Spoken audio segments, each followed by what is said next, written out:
was fun, and they will be back later on today. Now, a tribute to the Red Tail P-51 from the Minnesota wing of the Commemorative Air Force. Ladies and gentlemen, I am Danny Fisher, and on behalf of the 8,000 members of the Commemorative Air Force, we are pleased to be with you today and bring you the P-51C Tuskegee Airman to AirPower over Hampton Road. The Commemorative Air Force, the largest flying museum in the world, 140 aircraft, mostly World War II vintage aircraft, and 100 wings and squadrons across America and around the world. Our motto, lest we forget. And these are the airplanes that are put on display and flown to tell the history of air power in America and the role that American airplanes have played in keeping America free. Now, Doug Rosendahl is the pilot of the Red Tail P-51. Up to altitude, hit this over-the-door system 182, and they will be back later on today. One of the great things about the P-51 is it was actually built by North American Aviation for the British before America got into World War II. We were not yet in the war. The British needed more airplanes to augment the Spitfires and the Hurricane fighters that they had. And they wanted North American to build a Curtiss P-40, but Dutch Killeberger said, no, I'll build you a better airplane. They said, get it done in 121 days. He said he would, and this is the airplane that came out.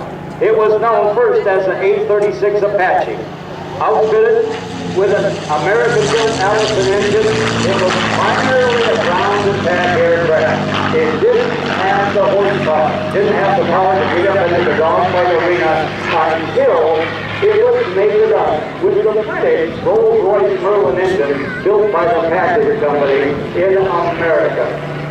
They call this airplane the Cadillac of the sky. Now, several things to enjoy this airplane with in honor of the Tuskegee year. By the way, were the African-American pilots in a program that was meant to fail. It was meant to prove that in that time period that the Black Americans couldn't fly airplanes. It backfired. They could. They were valiant. They were talented. They persevered. And then they went out to guard the long-range bombing runs. And they had an impeccable record of keeping those bombers safe. Look at the area behind the pilot's head. There is no canopy back there. That's why this one is called a Razorback, and again, a very rare model. Now, at the bottom of the airplane, you see a radiator tube. These engines were cooled like a Ford-powered truck with liquid cooling. The enemy knew if he shot your radiator and your coolant leaked out, the engine would get hot, it would freeze, and you would have an airplane that had the characteristics of a falling brick. The other great thing about the airplane, in addition to its profile and the fact that it was the best all-around fighter, many say of World War II, is the sound. So look over your right shoulder and just close your eyes and enjoy the sound of the B-12 engine.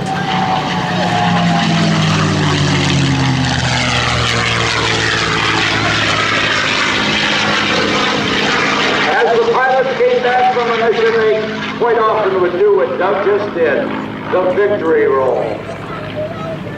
There were some very neat concepts that made the airplane successful after it was mated with that Rolls-Royce engine. Several things happened. From an altitude of 25,000 feet maximum, it now got up into the dogfight era, into the dogfight arena of 25 to 35,000 feet. That engine added another 100 miles per hour to the airplane. Then it became a formidable dogfight aircraft. It really was able to take advantage of what North American had built into the airplane, and that is a laminar flow wing. It was revolutionary as Doug devised a slow roll into 4 parts, stopping the airplane every 90 degrees of rotation.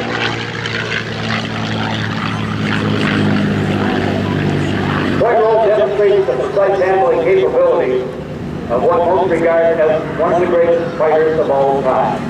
Now we choose to fly this airplane to these great American heroes, bring their story to the audience all across America. If you can imagine, you are a young black kid in Detroit or Chicago. In 1940, you wanted to fly and fight for your country.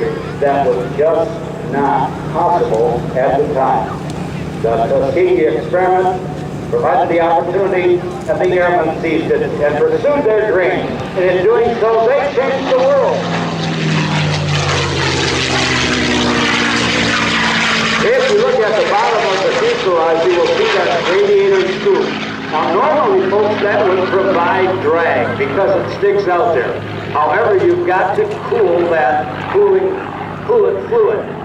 Well, North America came up with a great concept. At first, the air was burbling out in front of that scoop on the bottom of the fuselage. It was disrupting the cooling of the airplane. One of the chief designers put what they call a gutter, a space between the scoop and the fuselage.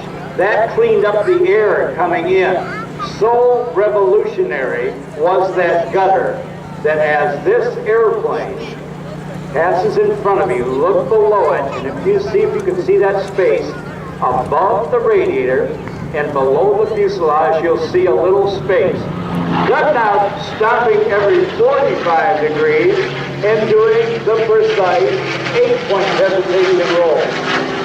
You want to see another example of that scoop that is still being utilized today? Look down at the air intake of the Thunderbird F-16. You will see that still in evidence today on that jet. Now, the other thing they did to reduce drag. Cool air comes into the front of the big radiator opening.